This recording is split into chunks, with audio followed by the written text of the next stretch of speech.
ସମସ୍ତଙ୍କୁ ଓଁ ସାଇରାମ।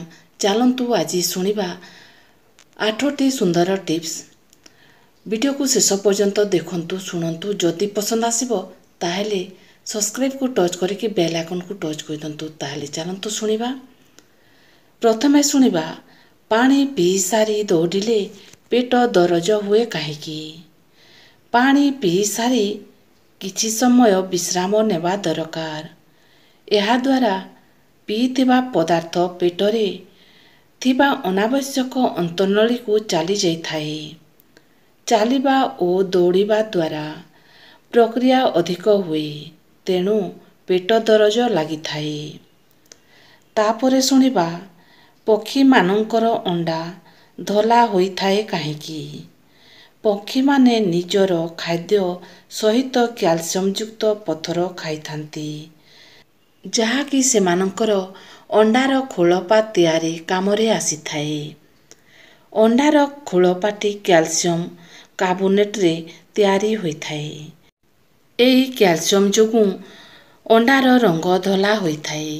ତାପରେ ଶୁଣିବା, ଦ୍ୱିପ୍ରହର ବେଳେ ଇନ୍ଦ୍ରଧନୁ ଦେଖାଯାଏ ନାହିଁ କାହିଁକି? ସୂର୍ଯ୍ୟ କିରଣରେ 7ଟି ରଙ୍ଗ ଅଛି।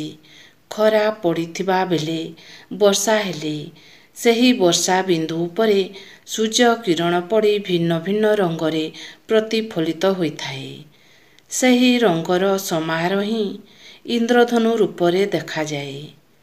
ପୁଣି ସୂର୍ଯ୍ୟର ବିପରୀତ ଦିଗରେ ଇନ୍ଦ୍ରଧନୁ ପଡ଼ିଥାଏ, କିନ୍ତୁ ଦ୍ୱିପ୍ରହରରେ ସୂର୍ଯ୍ୟ ଠିକ୍ ମୁଣ୍ଡ ଉପରେ ଥାଏ ଏବଂ ତାର ବିପରୀତ ଦିଗରେ ପୃଥିବୀ ରହିଥାଏ। ତେଣୁ ଦ୍ୱିପ୍ରହର ବେଳେ ଇନ୍ଦ୍ରଧନୁ ଦେଖାଯାଏ ନାହିଁ।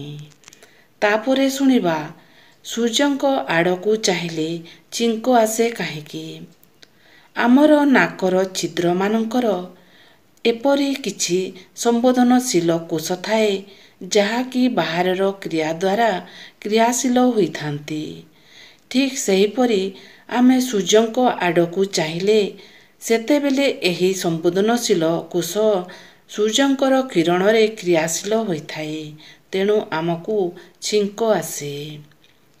ତାପରେ ଶୁଣିବା, ବର୍ଷା ଋତୁରେ ବାଦଲର ରଙ୍ଗ ଦିନରେ ଧୂସର ଓ ରାତିରେ ঈଷତ୍ ଲାଲ ରଙ୍ଗ ଦିଶେ କାହିଁକି? ବର୍ଷା ଋତୁରେ ବାଦଲରେ ପାଣି ପୂରି ରହିଥିବାରୁ ଦିନରେ ତାହା ଧୂସର ରଙ୍ଗ ଦିଶେ।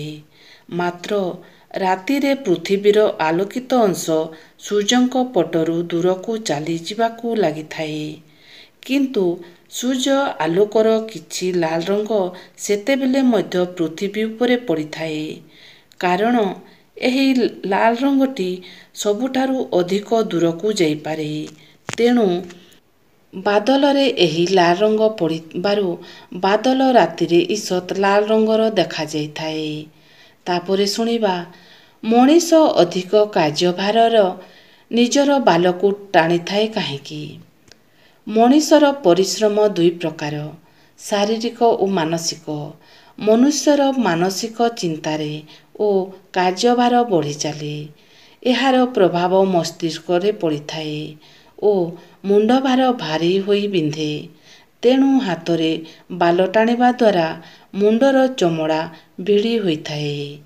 ମୁଣ୍ଡରେ ମୁଣ୍ଡ ତଳେ ଥିବା ମସ୍ତିଷ୍କର ତନ୍ତୁରେ ସଂକୁଚନର ସ୍ଥିତିରେ ବଦଳି ଯାଇଥାଏ, ଫଳରେ ମୁଣ୍ଡକୁ ଟିକେ ହାଲୁକା ଲାଗିଥାଏ। ତାପରେ ଶୁଣିବା, ଜଙ୍କ୍ ଲାଗିଲେ ଲୁହାର ଓଜନ ବଢ଼ିଯାଏ କାହିଁକି? ଲୁହାରେ ଜଙ୍କ୍ ଲାଗିଲେ ଲୁହାରେ ଅମ୍ଳଜାନ ସହିତ ପାଣିର ଉପସ୍ଥିତିରେ ଆଇରନ୍ ଅକ୍ସାଇଡ୍ ତିଆରି ହୋଇଥାଏ, ଯାହାକୁ ଆମେ ଜଙ୍କ୍ ଲାଗିବା ବୋଲି କହିଥାଉ। ଜିଙ୍କରେ ଲୁହା ଭାର ଅଧିକ ଅମ୍ଳଜାନ ଭାର ମଧ୍ୟ ମିଶିଯାଇଥାଏ, ତେଣୁ ଜଙ୍କ୍ ଲାଗିଥିବା ଲୁହାର ଭାର ବଢ଼ିଯାଇଥାଏ। ତାପରେ ଶୁଣିବା, ମୋଟର ଗାଡ଼ିର ଚକାରେ କଟା କଟା ଦାଗ ଥାଏ କାହିଁକି? ମୋଟର ଗାଡ଼ି ରାସ୍ତାରେ ଚାଲିବା ବେଳେ ଗାଡ଼ିର ଟାୟାର ଓ ସଡ଼କ ବା ରାସ୍ତା ମଧ୍ୟରେ ଘର୍ଷଣ ଯୋଗୁଁ ସଡ଼କ ଉପରେ ଯାନବାହନ ଚଳପ୍ରଚଳ ହୋଇଥାଏ। ଯଦି ଟାୟାର ଚିକ୍କଣ ହେବ, ତେବେ ସଡ଼କ ଓ ଟାୟାରର ମଧ୍ୟରେ ଘର୍ଷଣ ବଳ କମ୍ ହେବ। ଏହାଦ୍ୱାରା ଗାଡ଼ିର ଗତିକୁ ନିୟନ୍ତ୍ରଣ କରିବାକୁ କଷ୍ଟକର ହୋଇପଡ଼ିବ ଓ ଦୁର୍ଘଟଣା ମଧ୍ୟ ଘଟିବ। ତେଣୁ ଏଥିରୁ ରକ୍ଷା ପାଇବା ପାଇଁ ସାଇକେଲ, ରିକ୍ସା ଟାୟାରଠୁ ଆରମ୍ଭ କରି ସବୁ ପ୍ରକାର ମୋଟର ଗାଡ଼ିର ରବର ଚକରେ କଟା କଟା ଦାଗ କରାଯାଇଥାଏ। ଯଦି ଆଜିର ଟିପ୍ସଗୁଡ଼ିକ ଆପଣମାନଙ୍କୁ ପସନ୍ଦ ଆସିଲା ତାହେଲେ ସବସ୍କ୍ରାଇବକୁ ଟଚ୍ କରିକି ବେଲ୍ ଆଇକନ୍କୁ ଟଚ୍ କରିଦିଅନ୍ତୁ, କାହିଁକି ନା ଏହିପରି ସୁନ୍ଦର ଜାଣିବା କଥାଗୁଡ଼ିକ ଆପଣମାନଙ୍କ ପାଖକୁ ପହଞ୍ଚି ପାରିବ। ତାହେଲେ ରହୁଛି। ଓଁ ସାଇରାମ, ଜୟ ସାଇରାମ।